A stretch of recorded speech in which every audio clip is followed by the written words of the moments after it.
जय हिंद दोस्तों, कैसे हैं आप सभी लोग। आशा करता हूं आप सभी ठीक होंगे और स्वस्थ होंगे। एक बार फिर से अपन अपने टॉपिक पे आते हैं। अपना प्रीवियस टॉपिक इवोल्यूशन था और इवोल्यूशन पे अपन ने लैमार्कवाद की बात कर ली थी। आज उसी इवोल्यूशन से रिलेटेड दूसरा टॉपिक पढ़ेंगे और वो रहेगा डार्विनवाद। डार्विनवाद के लिए बात करें तो देखो, नाम के अनुसार ही बात करेंगे कि इसको बताने वाले जो वैज्ञानिक थे वो कौन थे? डार्विन। कौन थे? डार्विन। और डार्विन का पूरा नाम था Charles Robert Darwin. Charles Robert Darwin थे, ठीक है। और देखो, लैमार्क के बाद में इवोल्यूशन के बारे में अगर कोई सफलतापूर्वक बताया था तो वो कौन था? डार्विन थे। चार्ल्स रॉबर्ट डार्विन की अगर बात करें तो इनका जो जन्म था वो 1809 में हुआ था और 1882 में इनकी मृत्यु हो गई थी। इंग्लैंड के निवासी थे, ठीक है। और दूसरी बात करें, ब्रिटेन जो डार्विन थे, इनके लिए कि 1809 में इनका जन्म हुआ, 1882 में इनकी मृत्यु हो गई। इस दौरान इन्होंने, डार्विन ने एक पुस्तक लिखी थी, ओरिजिन ऑफ स्पीसीज। कौन सी पुस्तक लिखी थी? ओरिजिन ऑफ स्पीसीज, ठीक है। जातियों की उत्पत्ति, जातियों की उत्पत्ति कैसे हुई है, इन सब के बारे में किसने बताया था? डार्विन ने बताया।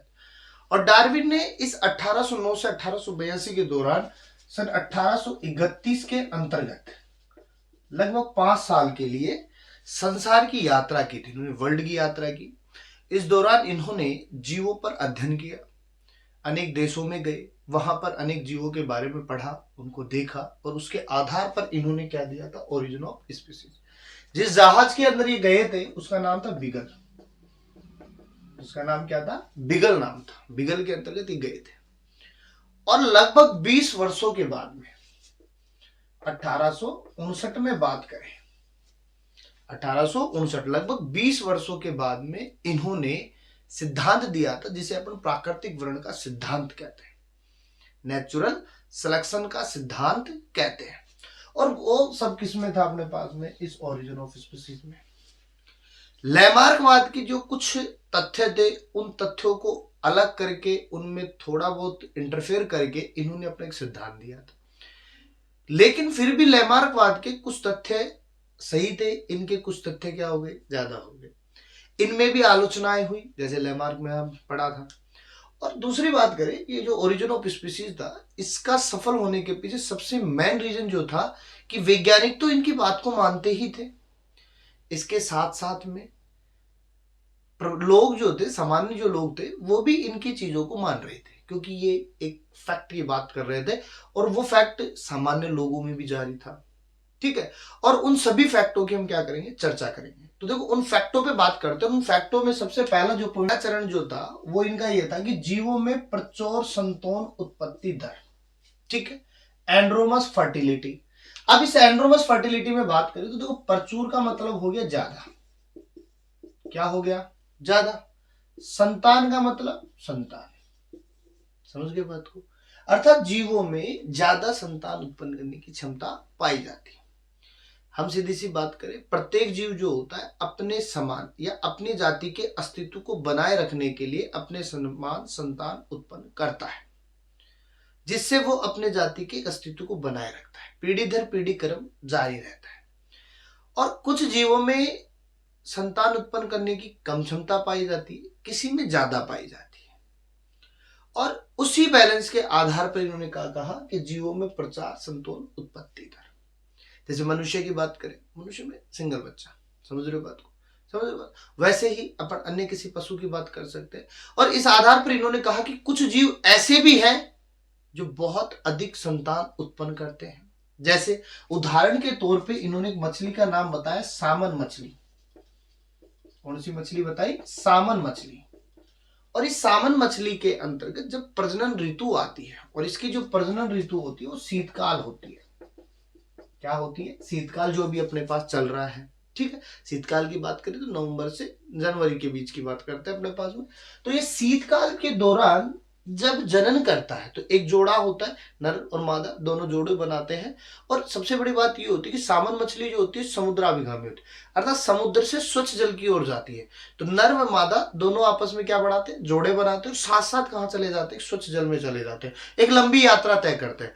और उस लंबी यात्रा के दौरान वो जनन की क्रिया को पूरा करते हैं, और फिर जाकर के वो स्थान खोजते हैं जहां पर इनका खुद का पहले से क्या हुआ था, जन्म हुआ था। समझ रहे हो बात को।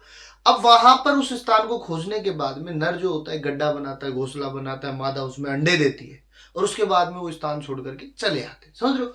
तो ये जो शीतकाल के दौरान जब जनन करते हैं तो उस दौरान मादा जो होती है करीब 2 करोड़ 80 लाख अंडे देती है। कितने हो गए, 2 करोड़ 80 लाख अंडे। समझ रहे हो बात, बहुत ज्यादा हो गए। वैसे एक मछली की बात करें, अब ऐसे बहुत सी मछली है, समझ लो। वहीं अगर हम बात करें, दूसरा इन्होंने दिया एक मादा ऑयस्टर का। किसका दिया, मादा ऑयस्टर का दिया। और इन्होंने कहा कि मादा ऑयस्टर जो होती है वो 6 से 8 करोड़ अंडे देती है। कितने अंडे दे रही है, 6 से 8 करोड़ अंडे दे रही है। और इन्होंने सबसे चौंकाने वाली बात ये कही कि अगर एक मक्खी का, जो मक्खियां होती है, अगर मक्खियां अप्रैल से, अब की बात कर रहे हैं, अप्रैल से अगस्त तक सफलतापूर्वक प्रजनन की क्रिया करती है, समझ रहे बात को, सफलतापूर्वक प्रजनन की क्रिया करती है, तो ये करीब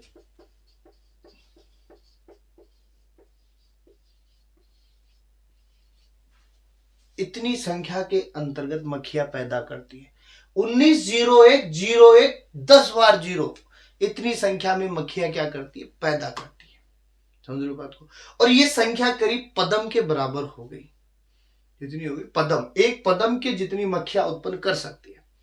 अब डार्विन ने कहा कि अगर हम ये रेशो देख रहे हैं तो ऐसे बहुत से जंतु हैं जो और भी संतान उत्पन्न करने की क्षमता रखते हैं।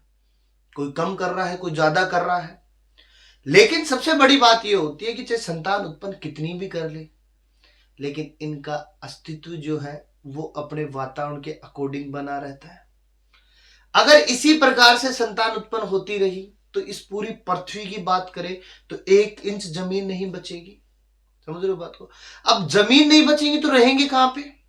तो इन्होंने कहा कि ये इस वातावरण के अंतर्गत अपना अस्तित्व किस प्रकार बनाना है, किस प्रकार जीवित रहना है, किनको जीवित रहना है, किनको जीवित नहीं रहना है, ये सारी बातें इन्होंने अपने दौरान बताई। और उसके दौरान इन्होंने एक पॉइंट बताया कि जीवों में प्रचुर संतान उत्पत्ति दर होती है। और बेसिकली बात है, वैज्ञानिक तो मान ही रहे थे, अब लोग भी मान रहे हैं। क्यों होता है, देख रहे हैं। इसके लिए किसी प्रकार का भटकना नहीं पड़ रहा, कोई साइंस की किताब नहीं उठानी पड़ रही है, कुछ अन्य चीज नहीं देखनी पड़ रही। हाँ, डीपली जाकर के देखो कि है या नहीं, सबको पता है जनन होगा, संतान उत्पन्न होगी, जीव जाति का अस्तित्व बनेगा। समझ रहे हो बात। तो ये प्रक्रिया चली आ रही थी। फिर इन्होंने दूसरा टॉपिक उठाया और इन्होंने दूसरा बताया जीवन संघर्ष, स्ट्रगल ऑफ एक्सिस्टेंस। और इन्होंने कहा कि प्रत्येक जीव, देखो इन्हीं की बात कर रहे थे, 2 करोड़ 80 लाख की बात कर रहे हैं, 6 से 8 करोड़ की बात कर रहे हैं, एक पदम की बात कर रहे हैं। ये जीव जो होते हैं अपने जीवन के अंदर संघर्ष करते हैं, और उन्हीं संघर्ष में जो बचता है वो आगे जाता है। समझ रहे हो बात को। ये जो लाइफ है, ये जो जीवन है, ये स्ट्रगल है, ठीक है। और इस स्ट्रगल के साथ भी गुजरना पड़ेगा। जो स्ट्रगल झेल गया वो आगे पीढ़ी में चला जाएगा, जो स्ट्रगल नहीं झेलेगा वो वहीं पे रुक जाएगा। समझो, इसीलिए तो कहा जाता है अगर आपके जीवन में संघर्ष लिखा है तो आपके जीवन में जीत भी लिखी है। अगर आप लोग किसी चीज पे मेहनत कर रहे हो तो आपको उस चीज का फल जरूर मिलेगा। समझ लो, आज अगर अपने जीवन में संघर्ष लिखा हुआ है तो कल हमारे जीवन के अंदर जीत भी लिखी मिली है, हमें उसका परिणाम मिलेगा और जरूर मिलेगा। वही चीज कौन बता रहे थे, डार्विन बता रहे थे। तो डार्विन ने क्या कहा कि जीव जो होता है अपने जाति के अस्तित्व को बनाए रखने के लिए संघर्ष भी करता है। अब संघर्ष किस प्रकार करता है उनकी बात करते हैं। संघर्ष 3 प्रकार के होते हैं। एक होता है स्वजातीय संघर्ष, एक अंतरजातीय संघर्ष, एक वातावरणीय संघर्ष। स्वजातीय संघर्ष को अपन इंट्रा स्पेसिफिक स्ट्रगल कह रहे हैं, अंतरजातीय को अपन इंटर स्पेसिफिक संघर्ष स्ट्रगल कह रहे हैं, और वातावरणीय संघर्ष को एनवायरमेंटल स्ट्रगल कह रहे हैं। तीनों को ध्यान से समझिएगा। अपन हिंदी में बात करते हैं स्वजातीय। स्व का मतलब होता है स्वयं, जाति का मतलब समान जाति, अर्थात समान जातियों के मध्य होने वाले संघर्ष को अपन क्या कहते हैं? स्वजातीय संघर्ष कहते हैं। समान जाति के मध्य होने वाले संघर्ष को अपन क्या कहते हैं? स्वजातीय संघर्ष कहते हैं। अब समान जाति के अंदर संघर्ष किसका पाया जाएगा? भोजन का, आवास का, समझ रहे हो बात को? इन सब चीजों को क्या पाया जाता है? संघर्ष पाया जाता है। और सबसे बड़ी बात है, रोटी कपड़ा मकान। रोटी है, कपड़ा है, मकान है, तो आदमी को चाहिए क्या? यही क्या है? संघर्ष है। आदमी कमाता क्यों है? खाने के लिए, रोटी के लिए, कपड़े के लिए, मकान के लिए। संघर्ष ही तो हुआ। और ये समान जाति के मध्य क्या चलता है? संघर्ष चलता है। जीव जो होते हैं अपना निवास स्थान बनाने की कोशिश करते हैं, अपने लिए भोजन ढूंढने की कोशिश करते हैं। ये सब क्या है? संघर्ष है। और इसी बीच वो अपनी ही जाति के मध्य क्या करते रहते हैं? संघर्ष जारी रखते हैं। जैसे दूसरी बात करें, अंतरजातीय। अंतरजातीय का मतलब दूसरी जाति। एक जाति ये है, एक जाति है, दोनों के मध्य क्या है? संघर्ष हो रहा है। इस संघर्ष को देखते हुए अपन ने क्या कहा? अंतरजातीय। दो जातियों के मध्य होने वाले संघर्ष को अपन क्या कहते हैं? अंतरजातीय संघर्ष कहते हैं। इनकी जातिवाद, इनके संघर्ष होते हैं, इनके जो काम जो है वो अलग होंगे, इनकी आवश्यकताएं क्या होती है? अलग होती है, लेकिन फिर भी इनमें क्या है? संघर्ष। जैसे भोजन की बात कर ले, ठीक है, आवास की बात कर ले, संघर्ष तो है, फिर भी जारी है। समझ रहे हो बात को? उसी प्रकार अगर अपन वातावरणीय संघर्ष की बात करें तो इस वातावरण के अंतर्गत कई परिवर्तन देखने को मिलते हैं, चेंजेस देखने को मिलते हैं। कभी गर्मी है, कभी सर्दी है, कभी सूखा है, कभी बाढ़ है। समझ रहे हो बात को? ये संघर्ष है। उत्तराखंड के अंतर्गत हर साल बाढ़ आती है, लोग झेलते हैं, फिर भी वही रह रहे हैं। समझ रहे हो बात? क्या है? संघर्ष है। जाति बनी हुई है ना, फिर भी बनी हुई है, खत्म तो नहीं हो रही ना। तो वो क्या कर रहे हैं? संघर्ष कर रहे हैं। और उसी संघर्ष के दौरान वो क्या करते हैं? प्रतिक्रियाएं करती है। अगर उस संघर्ष के प्रति कोई बच गया तो सीधी सी बात, वो जीवन बना रहेगा। अगर उन संघर्षों के चलते वो मर गया तो सीधी सी बात है, जाति उसकी तो खत्म, आगे चल रही है ना। तो ये क्या है? वातावरणीय संघर्ष। कभी धूप है, कभी गर्मी है, कभी सर्दी है, कभी सूखा है, कभी बाढ़ है, कभी बारिश है, कभी क्या है, चल रहा है। और इस वातावरणीय संघर्ष के दौरान व्यक्ति जो होता है वो संघर्ष करता रहता है। और संघर्ष इस जीवन की सबसे बड़ी दुविधा है। और चलेगा, करना है, जब तक आदमी जिएगा संघर्ष करता रहता है। कभी किसके लिए तो कभी किसके लिए, कभी रोटी के लिए, कभी कपड़े के लिए, कभी मकान के लिए। और संघर्ष जारी रहेगा। ये चीजें कौन बता रहा था? डार्विन बता रहा था। तो इन तीन आधार पर अपन ने कहा कि जीवन संघर्ष और जीवों की प्रचुर संतुलन उत्पत्ति दर, ये दो पॉइंट हुए। आगे बात करते हैं क्या होता है, इसका छोटा सा स्क्रीनशॉट लीजिएगा। जीवन संघर्ष के बाद में अब हम बात करते हैं योग्यतम की उत्तरजीविता। योग्यतम की उत्तरजीविता क्या होती है? तो natural selection and survival of the fittest, अर्थात प्राकृतिक वर्ण के द्वारा जीवों की पहचान क्या है वो समझेंगे। तो हम कह सकते हैं कि जीवन संघर्ष जब चल रहा था, बस पहले क्या हुआ? संतान उत्पन्न हुई। अब संतान उत्पन्न होने के बाद में उसमें क्या हो गया? जीवन संघर्ष हो गया। अब इन जीवन संघर्षों के दौरान कुछ ही जीव सफल होकर प्रजनन योग्य अवस्था में पहुंचते हैं। और प्रजनन योग्य अवस्थाओं में पहुंचने के बाद वो अपने अनेक अन्य जाति को बनाने का काम करते हैं। सीधी बात है। अब जो जीव संघर्षों में बना रहा, आगे चलता रहा, तो सीधी सी बात है वो प्रजनन योग्य पहुंचा। अब जो प्रजनन योग्य पहुंच गया वो तो जाति का अस्तित्व बनाएगा। जो प्रजनन योग्य नहीं पहुंचा अवस्था में वो क्या हो जाएगा? नष्ट हो जाएगा। और इसे ही अपन प्राकृतिक वर्ण कहते हैं, क्योंकि प्रकृति ने संघर्ष स्थापित किए। अगर उन संघर्षों को झेल गया तो सीधी सी बात है आगे पहुंच गया। अब सीधी बात हम ये कह सकते हैं कि जो प्रजनन योग्य अवस्था में पहुंचेगा उसे ही अपन क्या कहते हैं? योग्यतम की उत्तरजीविता है। उसे ही क्या कहते हैं? उत्तरजीविता कहते हैं। तो सीधी बात है, जन्म लेगा, संघर्ष करेगा, और संघर्ष लेने के बाद में जब वो मैथुन क्रिया तक पहुंच जाता है, प्रजनन क्रिया तक पहुंच जाता है, तो ही प्रकृति उसे सर्टिफिकेट देती है कि हाँ आप योग्यतम की उत्तरजीविता पे हो, योग्यतम के लायक हो। बाकी तो डार्विन के अनुसार जो चल रहा है वो नहीं है। समझ रहे हो बात? तो योग्यतम की उत्तरजीविता का सर्टिफिकेट कोड दे रहा है अपने पास में, प्रकृति दे रही है, संघर्षों के बाद में दे रही है। ये चीज किसने बताई? डार्विन ने। दूसरी चीज उसने उठाई विभिन्नताएं एवं उनकी वंशागति, वेरिएशन एंड देयर इनहेरिटेंस।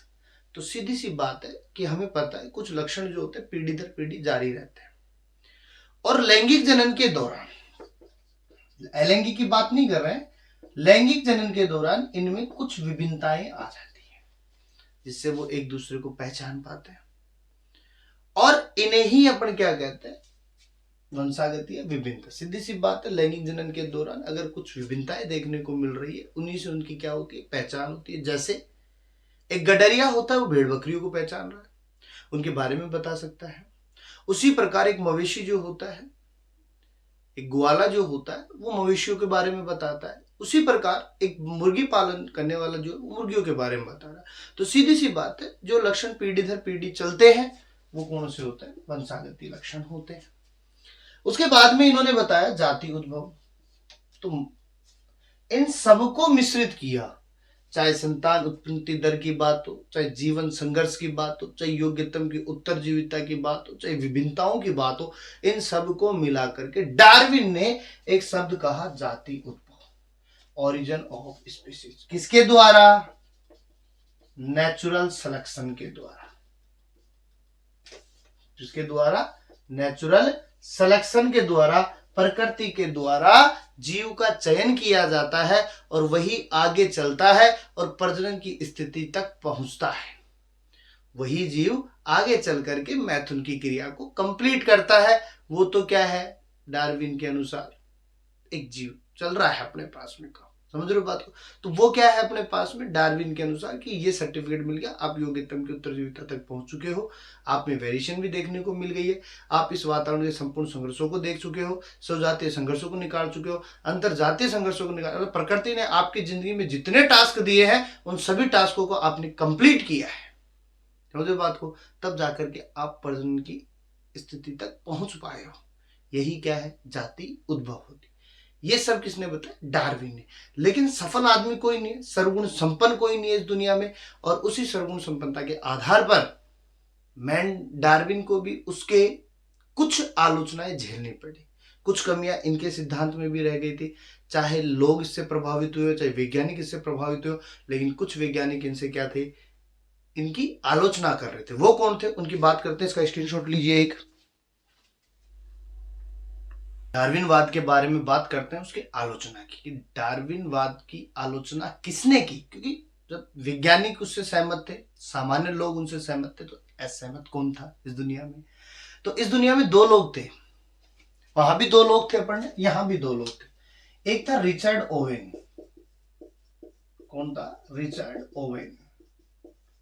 और एक क्या था, एडम सेजविक। ये दो वैज्ञानिक ऐसे थे जो डार्विन से खफा थे, और खफा खफा इतने रहे कि इन्होंने डार्विनवाद में भी आलोचना निकाल दी, जैसे वीजवाद ने किसमें निकाली, लैमार्क में। और इतने खफा हुए कि इन्होंने भी आलोचनाओं की झड़ी लगा दी। लेकिन सबसे बड़ी बात यह थी कि डार्विन ने अपनी गलती मान ली थी, और डार्विन ने उस गलती को सुधारा भी, फिर सिद्धांत दिया था। ठीक है, अब आगे चलते। देखो एक बार इसमें बात करते हैं। पहले बात करें, डार्विन ने कहा कि विभिन्नताएं होती है। क्या होती है, विभिन्नताएं होती है। और डार्विन ने यह कहा कि ये विभिन्नताएं वंशागति भी होती है। लेकिन डार्विन ने यह नहीं कहा कि कौन सी विभिन्नताएं वंशागत होती है। सभी तो नहीं होती, क्योंकि विभिन्नताएं कायिक भी होती है और विभिन्नताएं जनिक भी होती है। लेकिन कौन सी विभिन्नताएं वंशागत होती है, इसके बारे में किसी प्रकार का प्रभेद स्पष्ट नहीं किया था। यह विवादास्पद रहा इनका। दूसरा, इन्होंने कायिक विभिन्नताओं के बारे में व आनुवांशिक विभिन्नता, जो गलतियां लेमार्क कर रहा था वो इन्होंने की, क्योंकि इन्हें जेनेटिक्स का ज्ञान नहीं रहा ना। और जेनेटिक्स का ज्ञान का पीछे रीजन मेंडल था। कौन था, मेंडल। क्यों था, क्योंकि मेंडल ने जेनेटिक्स के बारे में बताया। मेंडल ने क्या बताया, जेनेटिक्स, आनुवांशिकी के बारे में। वहां पर कायिक विभिन्नताओं और जनिक विभिन्नताओं को दोनों को अलग अलग किया गया था। समझ गए बात को। अब लेमार्क को किसका ज्ञान नहीं था, जेनेटिक्स का। डार्विन को किसका ज्ञान नहीं है, जेनेटिक्स का। समझ रहे हो बात को। लेमार्क को जेनेटिक्स का ज्ञान नहीं है, डार्विन को जेनेटिक्स का ज्ञान नहीं है। लेकिन वीजमान ने किसको पकड़ा, मेंडल को। मेंडल को पकड़ा तो ज्ञान किसका हुआ, जेनेटिक्स का।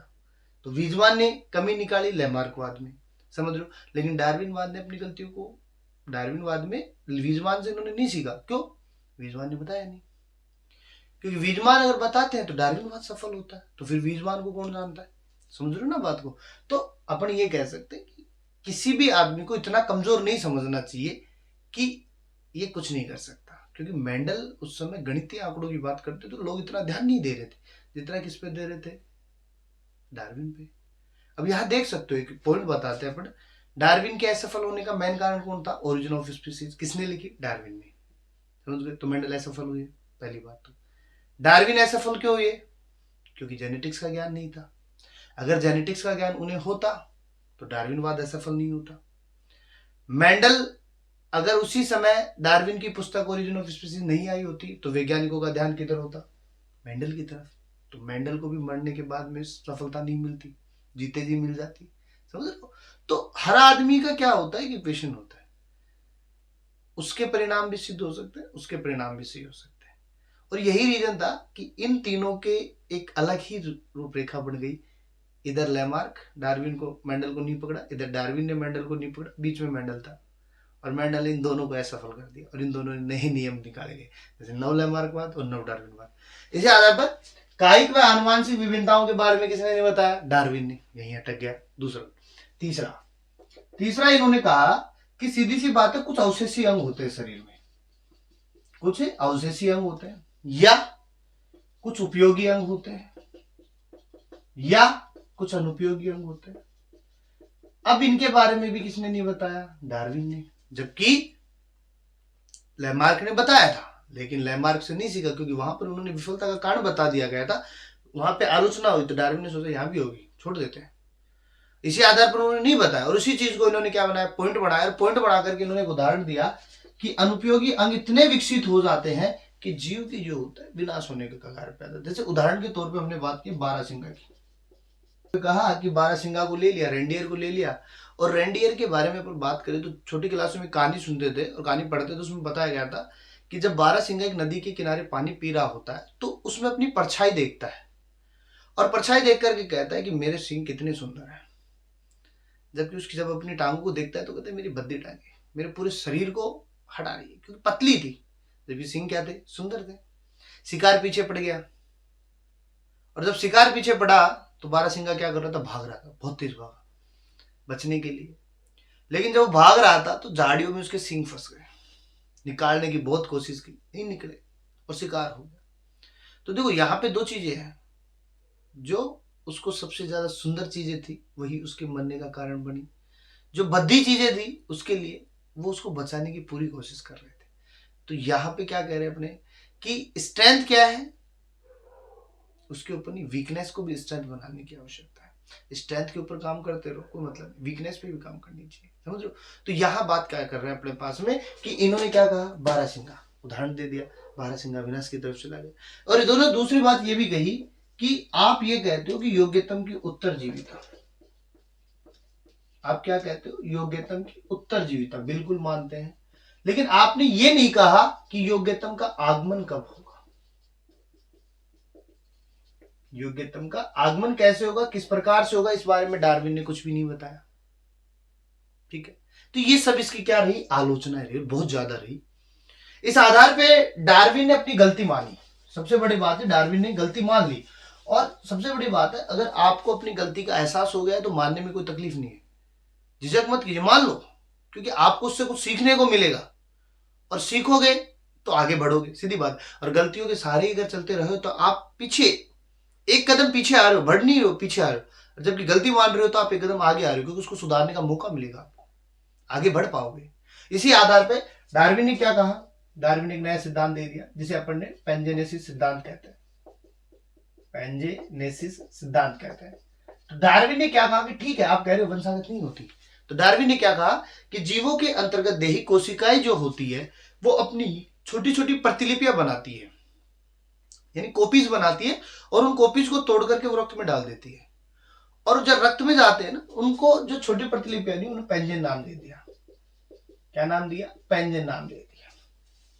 और ये जो पेंजेन होता है ना, ये जननी कोशिकाओं में पहुंच जाता है। ठीक है, और जननी कोशिकाओं में पहुंचता है तो सीधी सी बात है पीढ़ी दर पीढ़ी भी जाएगा। तो इस आधार पर इन्होंने क्या सिद्धांत दिया? पेंजेनेसिस सिद्धांत दिया। समझ रहे हो? तो डार्विन ने तुरंत अपनी गलती मानी और गलती मान करके इन्होंने सिद्धांत दे दिया, पेंजेनेसिस सिद्धांत। तो सीधी सी बात है कि डार्विन ने क्या कहा कि देही कोशिकाओं की प्रतिलिपियां बनेंगी, रक्त में डालेंगी, रक्त से कहां जाएंगी? जननी कोशिकाओं में, और जननी कोशिकाओं से पीढ़ी दर पीढ़ी इसे क्या बताया, पेंजेनेसिस सिद्धांत, समझ लो। तो इस आधार पर अपन डार्विन की बातें कर चुके हैं, समझ गए। तो इसका एक छोटा सा स्क्रीनशॉट लीजिए, आगे बात करेंगे।